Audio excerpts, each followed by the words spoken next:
Welcome to another episode of Serial Killer Files.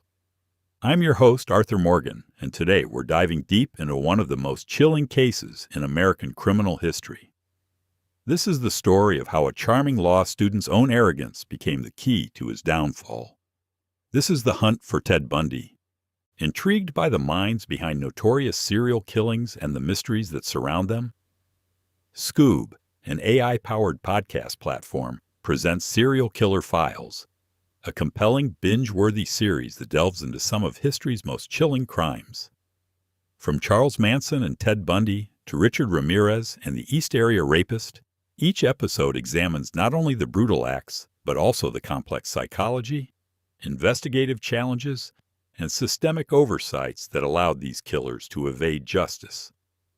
With concise episodes packed with unsettling insights, this series offers more than just true crime stories. It's a forensic exploration of the darkest corners of human behavior.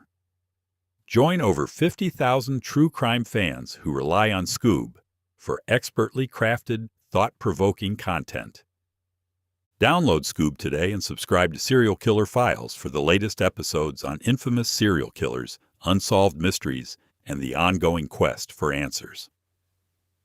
Coming back to the Ted Bundy case, let's start with the moment that changed everything. Picture this. October 2nd, 1975. Salt Lake City awakens to a cool, bright morning. In a small room at the Metropolitan Law Building, a young law student named Ted Bundy sits waiting. He's confident, almost cocky. He believes that in just a few hours he'll be walking free, heading back to his classes, his life continuing as if this whole ordeal was just a minor inconvenience. But Detective Jerry Thompson? He's having second thoughts. You see, when Bundy emerged from his holding cell that morning, Thompson couldn't believe his eyes. The man standing before him looked completely different from the suspect they'd arrested weeks earlier. When he came out with his new hairdo, that just blew my mind, Thompson would later recall. Bundy had done something that would become his signature move throughout this entire saga. He'd tried to outsmart the system.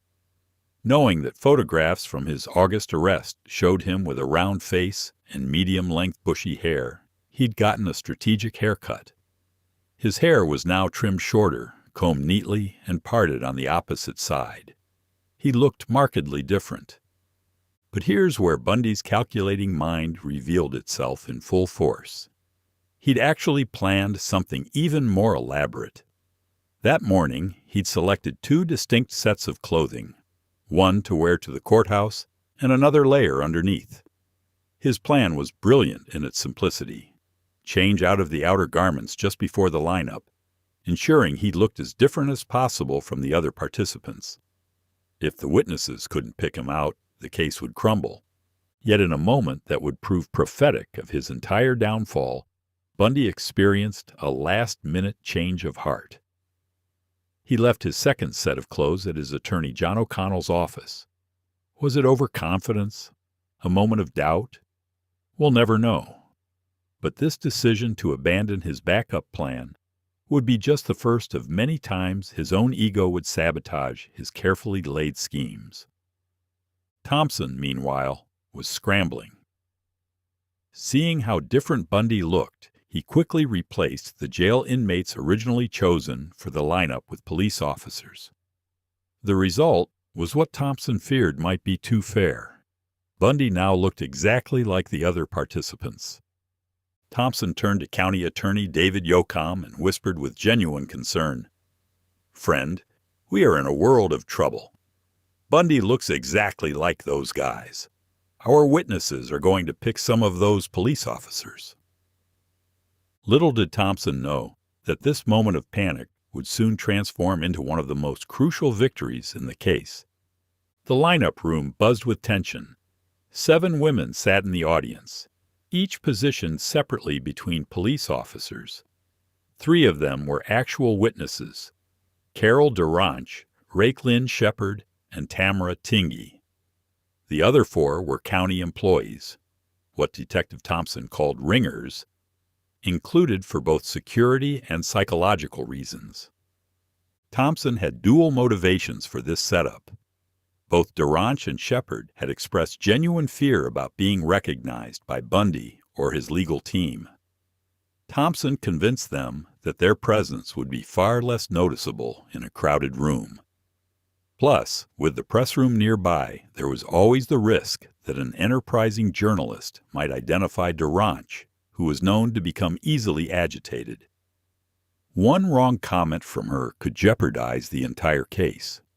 For 20 minutes, the 8 men walked across the stage, turning in different directions and reciting 3 specific phrases prompted by Prosecutor Yocom.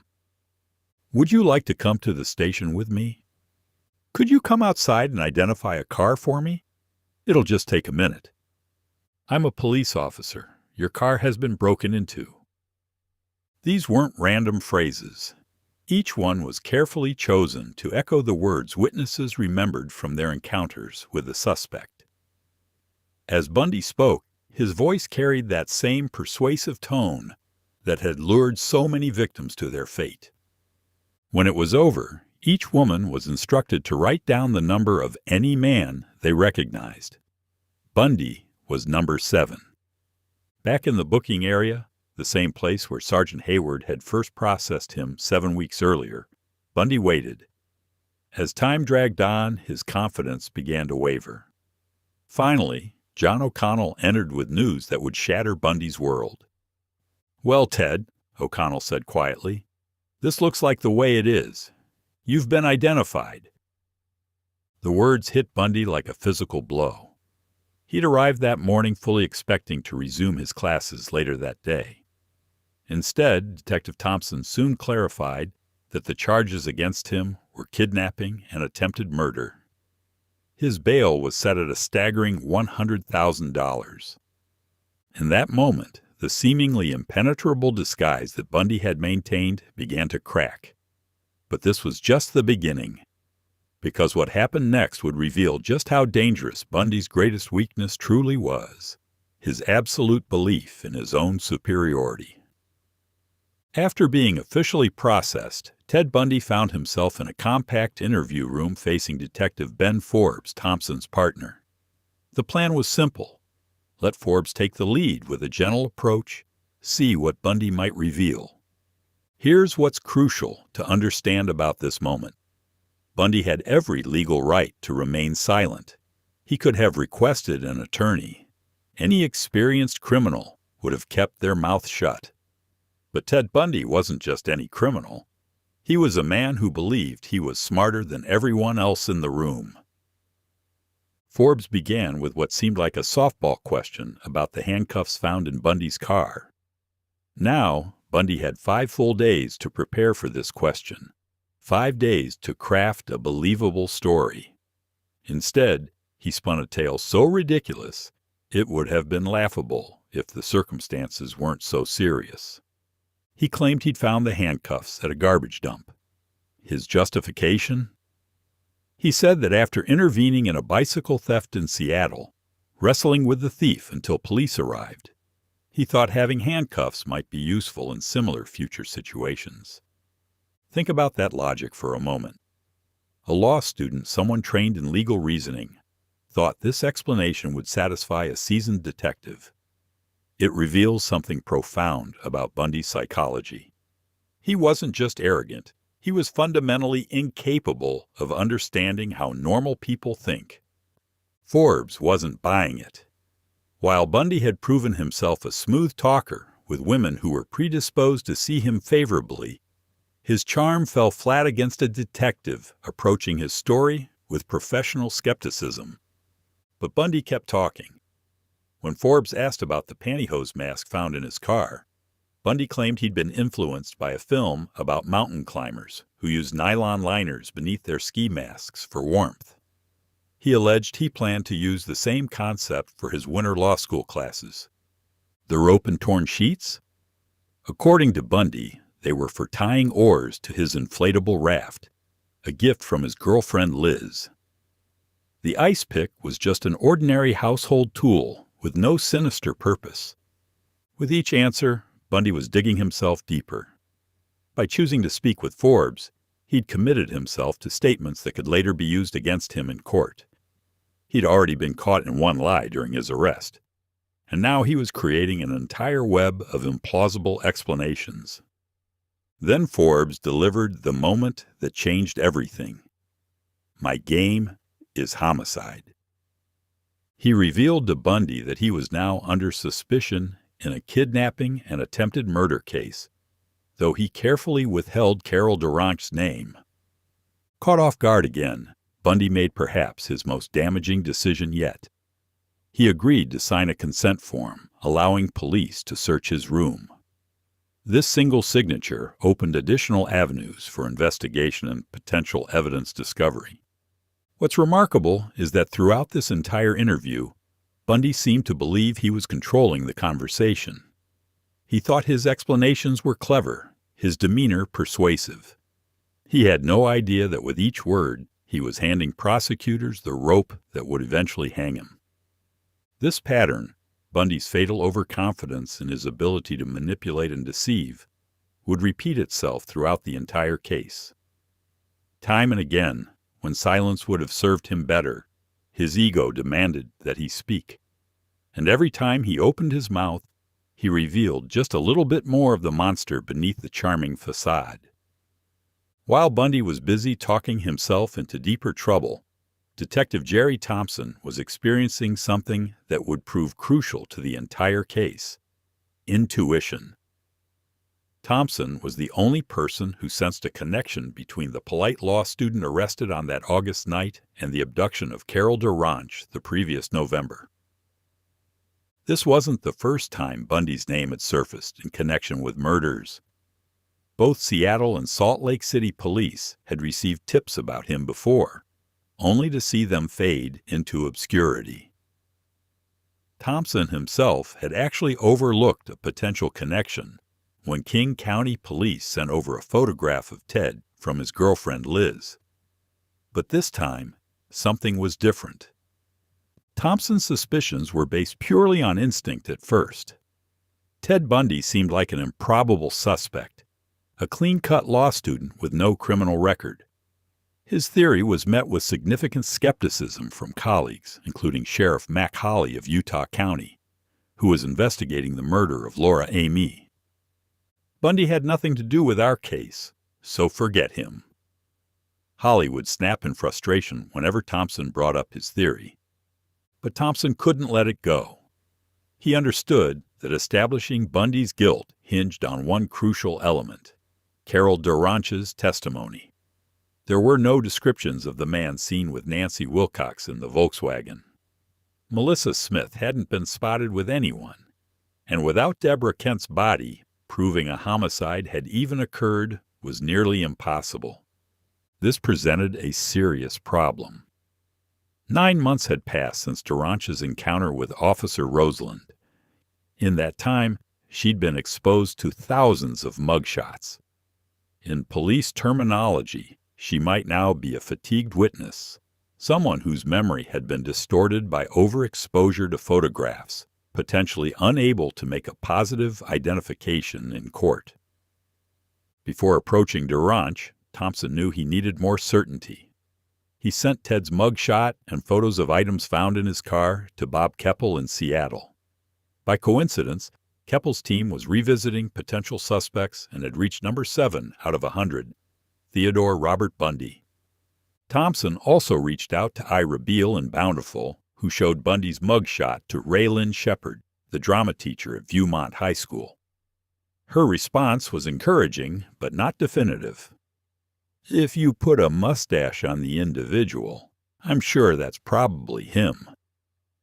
What kept Thompson focused on Bundy wasn't just physical resemblance, it was behavior. There was an audacity to how Bundy seemed to court police attention, almost as if he wanted to mock and bewilder the detective. Bundy appeared to take pleasure in teasing and frustrating law enforcement. But here's what Bundy failed to understand. His apparent confidence and his fundamental misreading of human emotions were actually tightening the noose around his own neck. Every clever comment, every attempt to seem helpful while remaining evasive, was creating a pattern that Thompson was beginning to recognize. Thompson had encountered plenty of criminals who thought they were smarter than the police. But Bundy was different. He wasn't just trying to avoid capture. He seemed to be enjoying the game. And that enjoyment, that barely concealed arrogance, was what ultimately convinced Thompson he had his man. Looking for an unfiltered look into the minds of history's most infamous serial killers? Scoob goes deeper than the headlines, revealing the complex patterns, warning signs, and unsettling truths behind these predators. Discover how darkness can lurk beneath the most ordinary appearances. Download and listen to Scoob for exclusive stories and insights you won't find anywhere else. Because understanding the hidden signs is the first step to uncovering the truth. Returning to Bundy's case, as evidence mounted against Bundy, investigators across multiple states began to realize they were dealing with something unprecedented. The scope of Bundy's crimes was becoming clear, but building prosecutable cases proved frustratingly difficult. In January, just weeks before the DaRonch trial, a clandestine meeting took place in Salt Lake City. Mike Fisher and Barry Bryant, a prosecutor from Aspen, met with David Yocom, Jerry Thompson, Bob Keppel, and Seattle prosecutor Phil Killian in an unlikely location, a civil defense air raid shelter. Their agenda was crucial. They needed to determine if anyone had a strong enough case to formally indict Ted Bundy on murder charges. The irony wasn't lost on anyone present. Here was a man they all believed to be a serial killer. Yet after months of investigation, they were struggling to build a single murder case that would stick. David Yocom expressed the frustration they all felt. He was reluctant to proceed with kidnapping charges if there was a possibility of pursuing murder. But despite Bundy's arrest 4 months earlier, Utah investigators had uncovered only one significant new piece of evidence: a pubic hair found in Bundy's Volkswagen that was microscopically similar to Melissa Smith's hair. It wasn't enough for a murder indictment. Bob Keppel and Phil Killian delivered equally disappointing news from Seattle. They'd made no progress toward an indictment and expressed skepticism about ever obtaining one unless Bundy confessed. Mike Fisher had slightly more to work with. From his Colorado investigation, he had a ski brochure from Bundy's apartment, gas card receipts, a hair sample from Corinne Campbell that matched one found in Bundy's car, and a new witness who might place Bundy at the Wildwood Inn shortly before Campbell's disappearance. Fisher and Bryant took this evidence to Judge George Lohr in Aspen. Judge Lohr, known for his profound respect for defendants' rights, remained unconvinced. He declined to authorize either an indictment or an extradition order, stating that Fisher lacked sufficient probable cause to believe Bundy had murdered Corinne Campbell. It was a devastating blow, but Fisher wasn't ready to give up. After the DaRonch trial, the FBI lab provided new ammunition, another hair match linking Carol DaRonch to Bundy's car. A second witness also emerged, claiming to have seen Bundy on crutches in Aspen that spring. Instead of returning to Judge Lohr immediately, Fisher decided to take a significant risk. He would confront Bundy directly, hoping the recent conviction had left him vulnerable enough to reveal something incriminating. Against his attorney John O'Connell's advice, Bundy agreed to meet with Fisher at the prison. Once again, Bundy's ego overruled his common sense. He seemed to believe he could manipulate yet another law enforcement officer. The meeting revealed everything about Bundy's psychological makeup. Had he simply admitted to being in Colorado and provided any alibi, even a fabricated one, he might have frustrated Fisher's efforts.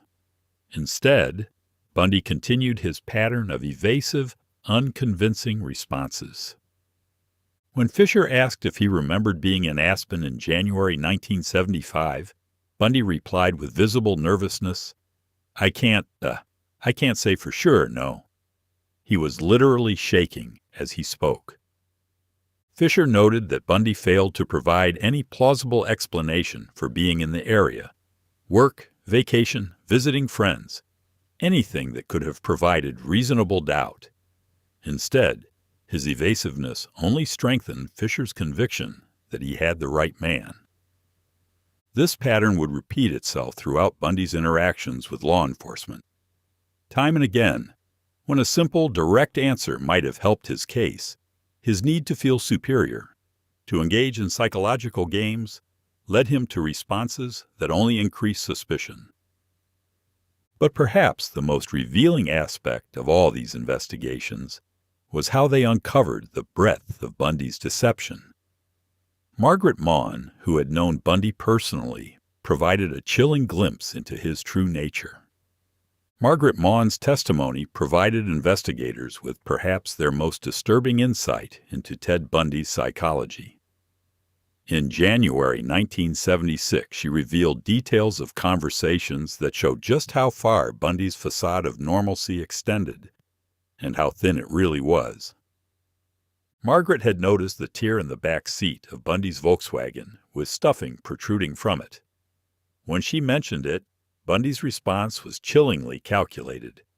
He told her the authorities couldn't implicate him based on the tear because many Volkswagens had similar problems with their back seats. Here was a man already thinking like a suspect, already planning his defenses. But it was Bundy's other revelations to Margaret that truly showed the monster beneath the surface.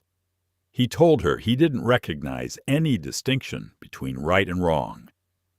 Even more disturbing, he claimed to have an affinity for virgins, boasting that he could engage in sexual activity with them whenever he desired. Margaret also described disturbing changes to Bundy's car. The front seat was loose, rocking and swaying while driving. Anyone riding in it had to brace themselves constantly. Was this intentional? A way to keep potential victims off balance and vulnerable? Perhaps most revealing was an incident recounted by a Seattle newspaper reporter named Henderson. During a boating trip on a river near Seattle, a girl was floating in an inner tube tethered to their boat. When they hit turbulent waters, Henderson witnessed something that haunted him. Ted's eyes took on a wild expression, and he inexplicably untied the inner tube, leaving the girl adrift.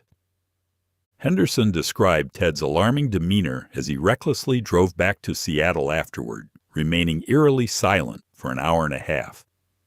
It was a glimpse of the real Ted Bundy, not the charming law student, but a man capable of casual cruelty, someone who could abandon a helpless person without a second thought.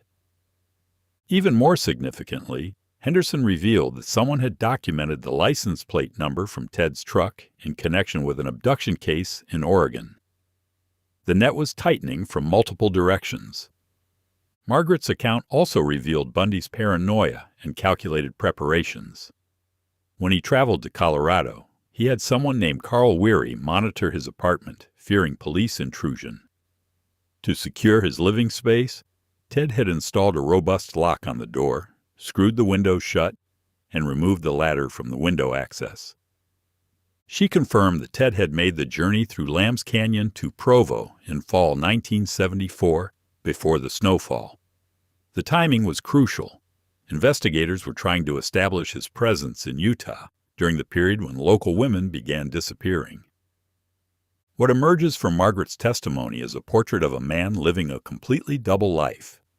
To most people, Ted Bundy appeared to be an ambitious, articulate law student with a bright future. But to those who knew him more intimately, disturbing cracks in his facade were visible. The fact that Bundy shared such revealing details with Margaret suggests something important about his psychology. He couldn't completely suppress his true nature, even when discretion would have served him better. His need to shock, to hint at his superiority, to reveal just enough of his darkness to feel powerful. These compulsions would prove to be his undoing. By the time Bundy's trial preparations began, his ego had reached dangerous proportions. The Chi Omega case was initially scheduled for autumn, but proceedings didn't commence until summer 1979. The delays were primarily due to one factor. Ted Bundy was representing himself. This decision to act as his own attorney wasn't born from financial necessity or distrust of lawyers. It was pure ego. Bundy believed he was not only smarter than any attorney who might represent him, but also more capable of manipulating the legal system to his advantage. Before eventually allowing Mike Minerva to officially defend him, Bundy indulged his distorted sense of self-importance through the deposition process. He summoned numerous law enforcement officers and laboratory technicians for questioning at the jail. But most disturbing of all, he insisted on meeting with the surviving members of the Chi Omega sorority. The authorities had no choice but to comply with his legal right to depose witnesses. Consequently, these young women were summoned one by one to be interrogated by the very man who had brutalized their sorority sisters. They were forced to relive the horrifying experiences of January 15, 1978, answering questions from the person responsible for their trauma. Even Karen Chandler, who had barely survived Bundy's brutal attack, had to endure this psychological torture. Imagine the cruelty of it. A survivor of attempted murder being questioned by her would-be killer, all under the protection of legal procedure. This wasn't just legal strategy. It was sadism dressed up as due process. Bundy was using the very system designed to protect defendants' rights as a weapon to inflict further psychological damage on his victims. When Bundy finally agreed to let Mike Minerva represent him in early 1979, the attorney faced an impossible client. During a visit to the Leon County Jail in March, Minerva delivered some harsh truths that Bundy wasn't prepared to hear. Minerva explained that the statements Bundy had given to Detectives Chapman, Patchen, and Bodiford were tremendously damaging and unlikely to be excluded from trial. He expressed significant doubt about winning the case. Even more challenging for Bundy's ego, Minerva relayed an offer from prosecutor Larry Simpson. There was still a chance to negotiate a life sentence in exchange for a confession, but this opportunity would disappear once the strength of the prosecution's evidence became apparent in upcoming hearings.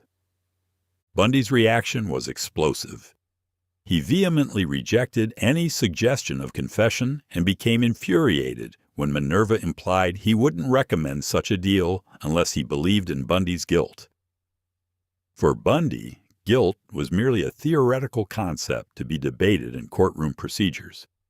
He expected his legal team to share this perspective without question. The topic wasn't revisited until May 1979, coinciding with Florida's execution of John Spenkelink. The day before that execution, Bundy received a visit from attorney Millard Farmer.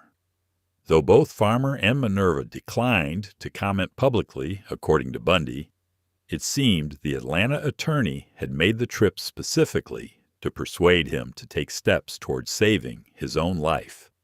Farmer invested extraordinary effort in this endeavor, far more than would be expected from an attorney not directly involved in the case. This suggested a personal motivation, possibly remorse for having failed to assist Bundy during his Colorado proceedings. Perhaps Farmer believed that if Bundy's psychological state had been properly addressed at that time, the subsequent Florida murders might have been prevented. But Bundy remained unmoved. His ego simply wouldn't allow him to admit guilt or accept that he needed saving. Even facing the electric chair, he continued to believe he could outsmart the system. The courtroom cross-examination between Prosecutor Yocom and Ted Bundy provides a masterclass in how overconfidence can destroy a defense. What should have been a routine questioning became a devastating exposure of Bundy's web of lies. The exchange began with those handcuffs found in Bundy's possession. Remember, he told Detective Forbes that elaborate story about restraining a thief in Seattle and deciding handcuffs might be useful in similar future scenarios. Now, under oath and under pressure, that story began to crumble. Yocom zeroed in on a crucial detail. There was no key with the handcuffs. How exactly would these be functional for restraining anyone without a key? Bundy's response revealed everything about his improvisational approach to deception. He suggested the handcuffs were more of an oddity than a practical item, especially since he lacked the key. But Yocom wasn't finished. He pressed Bundy on whether he had specifically told Forbes the handcuffs were intended for restraining people. Instead of providing a straightforward answer, Bundy attempted to divert the conversation.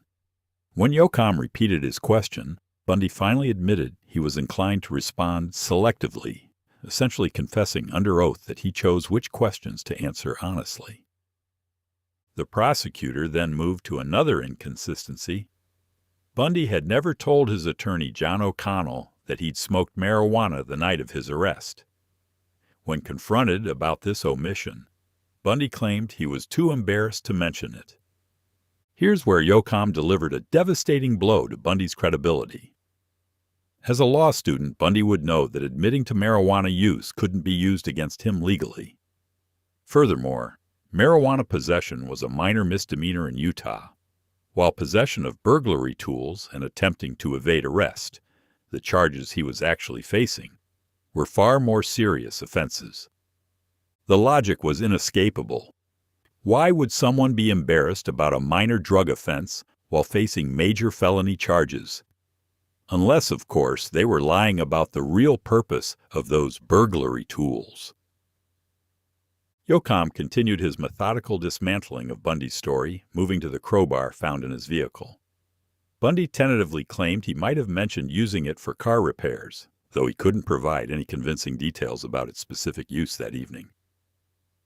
Throughout this exchange, Bundy's occasional sarcasm and evasive manner only undermined his credibility further. Each attempt at cleverness backfired. Each moment of condescension toward the prosecutor made him appear less sympathetic to the jury. What's remarkable about this cross-examination is how it revealed Bundy's fundamental inability to maintain consistent lies under pressure. He was so accustomed to charming his way out of difficult situations, so confident in his ability to manipulate others, that he never developed the discipline necessary for successful deception in a formal legal setting. The prosecutor's strategy was brilliant in its simplicity. Let Bundy talk. Give him enough rope, and he would hang himself. And that's exactly what happened. With each evasive answer, each moment of visible nervousness, each contradiction, Bundy was destroying his own defense. But perhaps the most damaging aspect of this testimony wasn't any single lie. It was the pattern it revealed. Here was a man who couldn't give straight answers to simple questions about everyday items found in his car. If he was lying about mundane details, what else was he lying about? By the time Bundy's trial began, the case had become a media sensation, unlike anything the American public had seen before. The selection of the jury alone revealed the challenge of finding impartial observers in a case that had dominated headlines for months. Rudolph E. Tremmel, an engineer who read technical publications like the Platts Oilgram and the Wall Street Journal, was ultimately chosen as jury foreman. The final juror selected was James L. Bennett, a truck driver who, when asked about his awareness of the case, humorously responded that being uninformed would require living in Siberia. His comment captured the reality facing Judge Cowart and the legal teams. Finding truly impartial jurors was nearly impossible. The Bundy case had saturated media coverage for 17 months since the Chi Omega murders. Every potential juror had been exposed to extensive reporting that was heavily anti-Bundy, consistently associating his name with violence and brutality. Judge Cowart, known for his genial manner and frequent biblical references punctuated with "bless your heart," faced the challenge of ensuring a fair trial despite this media saturation. During the week of preliminary hearings, he issued several crucial rulings that would shape the prosecution's case. Prosecutors Larry Simpson and Dan McKeever experienced mixed results in these hearings. They successfully argued for including testimony from Nita Neary, who had encountered an intruder at the Chi Omega house, and secured permission for forensic odontologist Dr. Richard Souveron to present bite mark evidence considered crucial to their case. However, they faced significant setbacks. The statements Bundy had made to Detectives Chapman, Patchen, and Bodiford were ruled inadmissible due to recording malfunctions. McKeever labeled this a major setback, understanding that eyewitness accounts alone might not be sufficient for conviction. Another blow came when Judge Coward excluded the pantyhose mask found in Bundy's car by Utah authorities 3 years earlier. The judge ruled that its speculative nature outweighed its potential relevance. McKeever's frustration was evident as he pointed out the improbability of anyone normally possessing such an item. Despite these obstacles, the prosecution advanced to trial with one significant advantage: a jury that, despite assurances of impartiality, had been influenced by months of anti-Bundy media coverage. The pervasive portrayal consistently linked his name with violence and crime. When the trial began, the jury was confronted with evidence designed to shock and horrify. Graphic color photographs depicted the gruesome crime scenes in devastating detail. Images of Margaret Bowman's severely injured head, Lisa Levy's disfigured wounds, and bite marks on her body created a visceral impact that transcended legal arguments. These disturbing visuals affected the jury profoundly. One juror nearly became physically ill from the descriptions and images. The evidence painted a picture so horrific that it was difficult for any reasonable person to imagine the level of brutality involved. This is where the media coverage became a double-edged sword for the defense. While extensive publicity might typically help an appeal claiming prejudicial coverage, it also meant that Bundy's name and image were already associated in the public mind with monstrous acts. The jury walked into that courtroom with preconceptions that no amount of legal instruction could completely erase. But Bundy, ever confident in his ability to manipulate any situation, seemed to believe he could overcome even this disadvantage. He was about to make a decision that would shock everyone in that courtroom and capture headlines around the world. On February 9th, in the middle of his trial for multiple murders, Ted Bundy orchestrated one of the most bizarre spectacles in American legal history. He got married in the courtroom during his own trial. The event didn't happen by accident. It was the culmination of a carefully planned campaign that began shortly after witness Mary Lynn Hinson's testimony. Ted and Carol Ann Boone had been writing passionate letters to the Orange County Jail chaplain, Reverend Jerry J. Jordan, seeking his blessing for their union. In his letter, Ted conveyed that their decision to marry came after achieving what he called a deep understanding of each other. He expressed admiration for Carol's unwavering commitment to him, describing her affection as both inspiring and calming.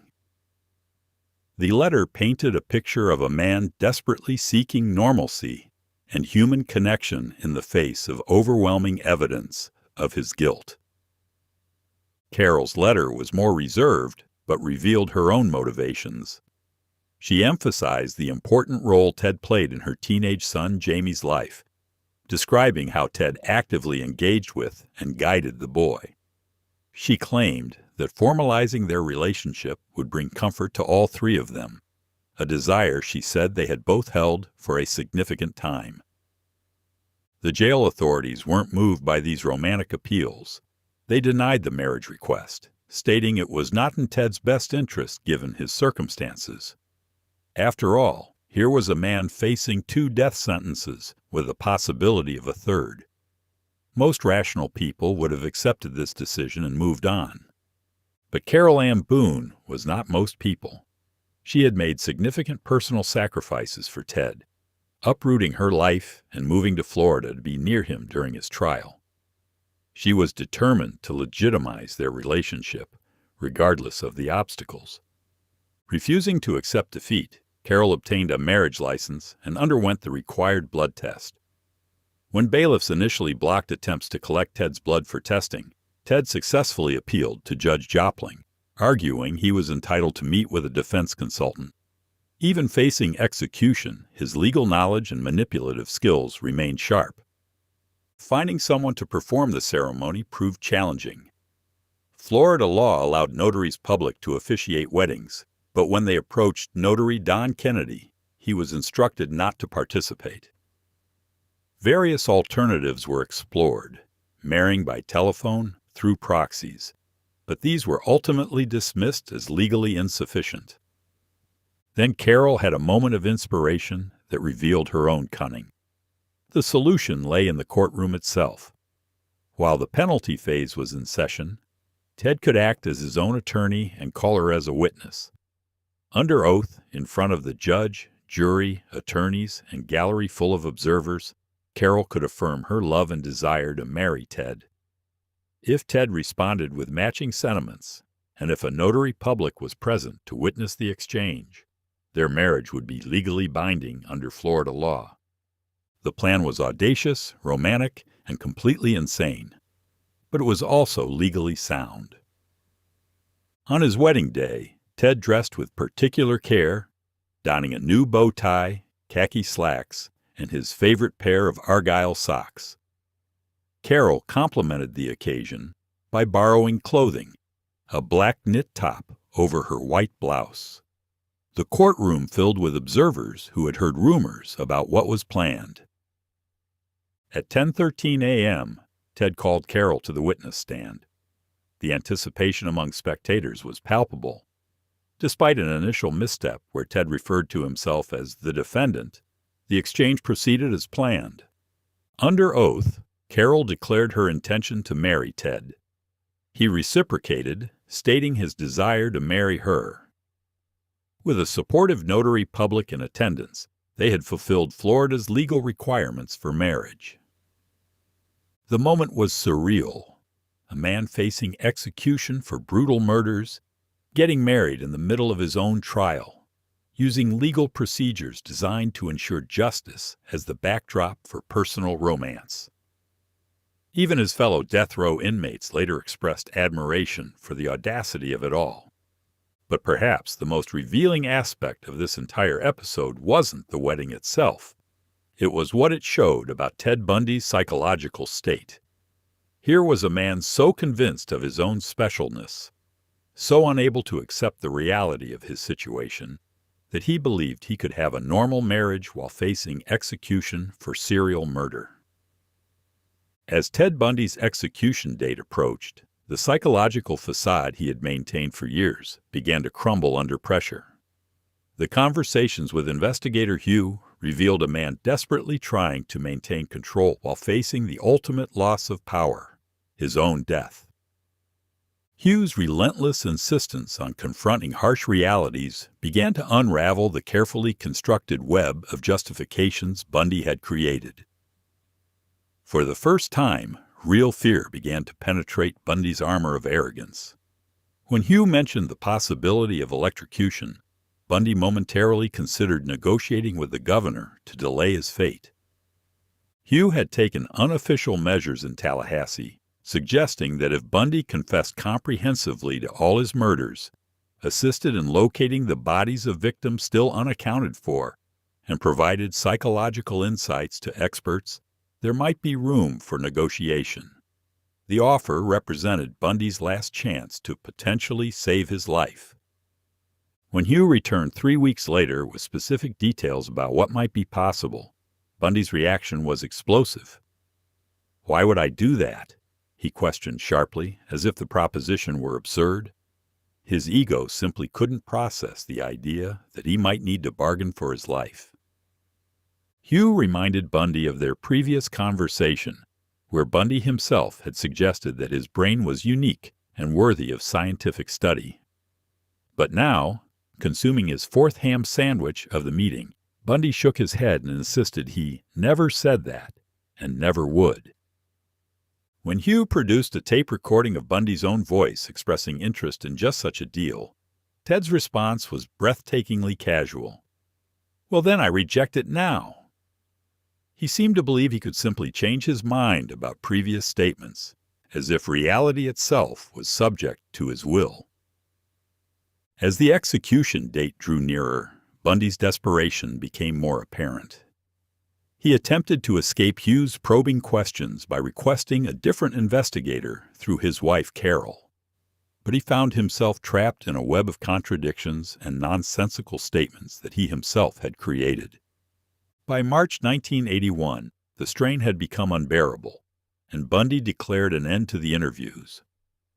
During their final meeting, he maintained his claim of innocence with an almost surreal calmness. "My position on my innocence has been certainly well known," he stated with the same confidence he'd displayed throughout his criminal career. He accused Hugh of falling into the same trap as law enforcement officials who hoped he would eventually confess. When Hugh suggested that confession might lift a psychological burden, Bundy's response was chilling in its detachment. "I carry no burden except being in prison." This final statement revealed everything about Ted Bundy's psychology. Here was a man who had committed acts of unspeakable brutality, destroyed countless lives, caused immeasurable suffering to families and communities, yet claimed to feel no burden beyond the inconvenience of incarceration. Hugh noted that Bundy's ability to compartmentalize his thoughts and emotions was unparalleled in his experience, but on even facing death, even confronted with overwhelming evidence of his guilt, Bundy maintained his psychological defenses with remarkable consistency. But perhaps the most disturbing aspect of these final interviews wasn't Bundy's continued denials. It was his apparent genuine belief in his own innocence. This wasn't the calculated lying of a criminal trying to avoid consequences. This was the self-deception of a man so fundamentally disconnected from normal human emotion that he couldn't acknowledge the reality of his own actions. Can you really recognize evil when it's smiling at you? Scoob takes you beyond the facade to reveal how charming serial killers like Ted Bundy use charm and intelligence to conceal a horrifying secret. This podcast peels back the layers of deception, exploring how a killer's seemingly ordinary life hid one of the darkest criminal minds in history. Join us as we dissect the crimes, manipulative tactics, and the cultural impact of serial killers like Bundy, Jeffrey Dahmer, John Wayne Gacy, and more, who shattered the notion of what a monster looks like. With chilling insights and detailed storytelling, Scoob offers a sobering look at the dangers lurking beneath a friendly face. Download Scoob now and get a front-row seat to the complex stories of infamous serial killers. Be sure to follow and subscribe to stay updated with the latest episodes and never miss an in-depth exploration of true crime's most evil figures. As we reach the end of this journey through Ted Bundy's capture, trial, and ultimate downfall, one question remains. How did a man capable of such calculated evil ultimately become the architect of his own destruction? The answer lies in the very trait that made him so dangerous: his absolute belief in his own superiority. Time and again, when silence would have served him better, Bundy's ego demanded that he speak. When cooperation might have saved his life, his arrogance demanded defiance. When simple honesty about minor details could have helped his case, his compulsive need to manipulate led to elaborate lies that unraveled under scrutiny.